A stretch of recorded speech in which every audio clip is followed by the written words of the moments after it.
Hey we all, இன்றைக்கி நம்ம சேனலில் சூப்பரான பர்ஃபெக்டான சிக்கன் பிரியாணி எப்படி பண்ணுறதுன்னு பார்க்கலாம். ஸ்டவ் ஆன் பண்ணிவிட்டு ஏதாவது ஒரு ஹெவி வெயிட்டான ஒரு பாத்திரம் எடுத்துக்கலாம்.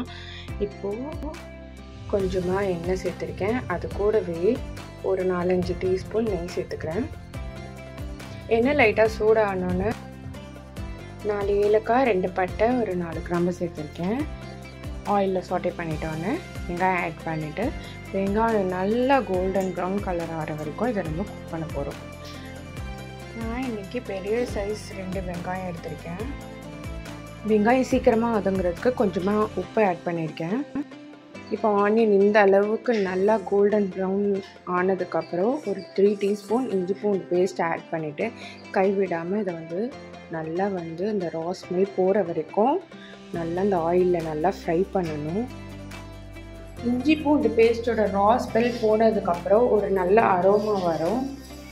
அந்த ஸ்டேஜில் பிரியாணிக்கு தேவையான மசாலா ஆட் பண்ணிக்கிறேன். 1 டீஸ்பூன் மிளகாய்த்தூள், 1/2 டீஸ்பூன் மல்லித்தூள், 1/2 டீஸ்பூன் கரம் மசாலா ஆட் பண்ணிவிட்டு ஒரு தடவை நல்லா அந்த ஆயிலில் ஃப்ரை பண்ணி எடுத்துக்கலாம்.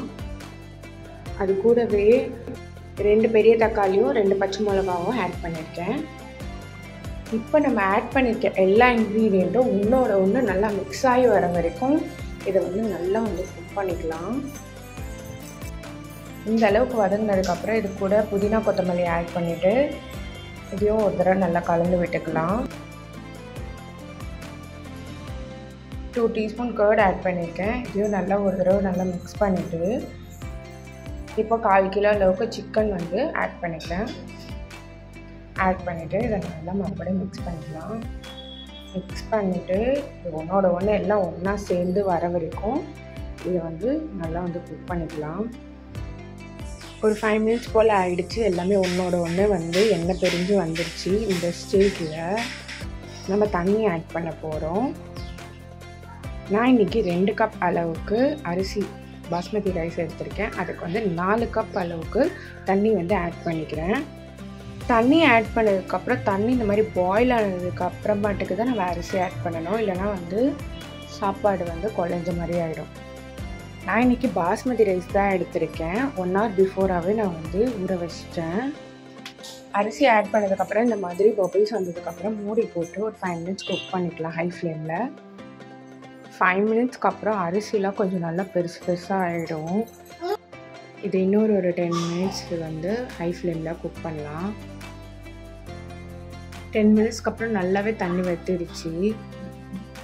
இந்த ஸ்டேஜில் நம்ம மூடி போட்டு ஸ்லோ ஃப்ளேமில் 15 மினிட்ஸ் குக் பண்ணி எடுத்துக்கலாம்.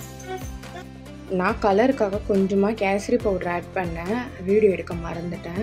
உங்களுக்கு வேணா ஆட் பண்ணிக்கோங்க, இல்லை ஸ்கிப் பண்ணிக்கோங்க. 15 மினிட்ஸ்க்கு அப்புறம் நல்லாவே பிரியாணி சூப்பராக ரெடி ஆயிடுச்சு. ஸ்டவ் ஆஃப் பண்ணிட்டு மூடி போட்டு அப்படியே விட்டுடலாம் ஒரு 10 நிமிஷத்துக்கு. 10 மினிட்ஸ்க்கு அப்புறம் நான் ஓப்பன் பண்ணி பார்த்தேன், கரெக்டாக இருந்தது. இதுக்கப்புறம் மட்டும் நம்ம வேக வச்சோன்னா கண்டிப்பாக ரைஸ் குழஞ்ச மாதிரி ஆகிடும். பிரியாணி நல்லா இருக்காது. அவ்வளோதான், ஒரு சிம்பிளான சூப்பரான சிக்கன் பிரியாணி ரெடி ஆகிடுச்சு. நீங்களும் ட்ரை பண்ணி பார்த்துட்டு எப்படி இருக்குன்னு கமெண்ட் பண்ணுங்கள். தேங்க்யூ ஃபார் வாட்சிங்.